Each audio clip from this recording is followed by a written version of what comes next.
Good morning, everyone. Welcome to another Journey Midweek Connection. Glad to have you here. And summer is definitely upon us. And as I think about summer, one of the things that comes to my mind is road trips.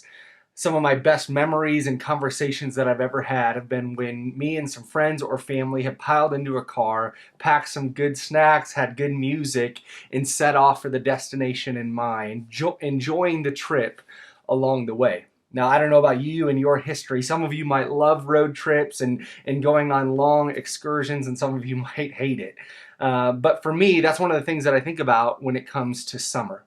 Now, even though I love road trips, one of the things that I have to have is a destination in mind. I'm not a spontaneous person that can just get in the car and drive for days on end and just see where we happen to end up. That's just not me. That might be you, but that is definitely not me. Because for me, if I know the destination in mind, I can enjoy the trip a whole lot more and be able to relax and take time to get to that place if I know that there is an end destination. For us as Christians, in our lives as followers of His, we know what our end destination is. But oftentimes we can get sidetracked and not keep our perspective and our focus on what that might be. But here's the thing, if we have that end destination in mind, often we are going to enjoy the trip a whole lot more. There's a passage in Colossians chapter 3, verses 1 through 4 that says, "Since then you have been raised to new life with Christ. Set your sights on the realities of heaven, where Christ sits in the place of honor at God's right hand. Think about the things of heaven, not the things of earth. For you died to this life, and your real life is hidden with Christ in God. And when Christ, who is your life, is revealed to the whole world, you will share in all his glory." This, Christians, is what we've been called to as followers of His, that we would set our sights on the realities of heaven and realize that our life is hidden with Christ in God and that we've died to this life. And so when we have that end destination in mind, again, it changes how we live throughout our life. Much like when you have the end destination in mind in a road trip, you're able to enjoy and be able to navigate your road trip in a much different way. Here's a couple things that happen when you have the end destination in mind. Number one, you're able to adequately prepare for the journey.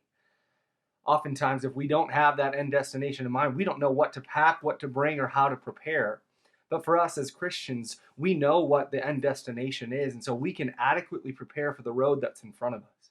We don't know every twist and turn that's going to come up, but we know what's at the end. And therefore, we know that there's going to be trouble. We know that there's going to be suffering. We know that there's going to be pain, but we also know that there's going to be great times that God is going to continue to show up time and time again.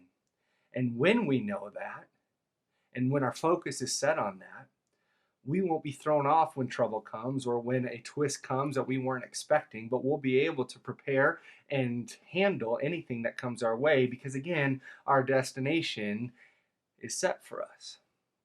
Another thing that we can do when we have the end destination in mind is we can pass on the tourist traps and enjoy the real beauty.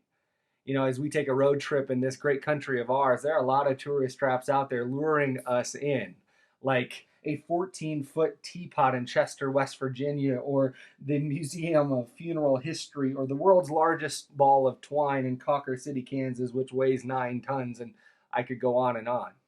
But what happens on a road trip is if we get lured into those tourist traps, we often miss out on times where we can see the real beauty of this country. Some of those places right here in our great state of Arizona. And that's kind of like our life. If we know what the end destination is, oftentimes we won't get sidetracked by some of the traps that are trying to pull us in, but rather we can see the real beauty of what God is putting in front of us. And one last thing about a good road trip with a destination in mind is that we don't have to race through life white knuckling it, but rather we can enjoy the trip.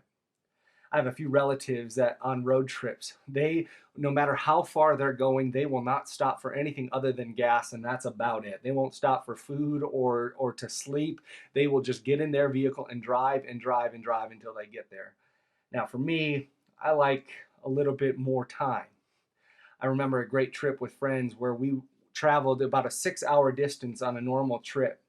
But we had enough guys that were traveling out together that we split into 2 vans. In every small town we went into, we would stop, find a local baseball field, and play an inning of softball along the way. And what normally took 6 hours took us about 9.5 instead.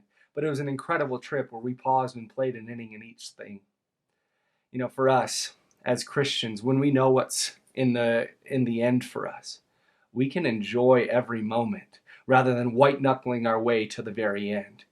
We're called to pause, see God's beauty, see what He's doing in the midst of things, and enjoy every single moment that we are in. So as you navigate this road trip of life and this journey that we are on, I want to encourage you, keep the destination in mind.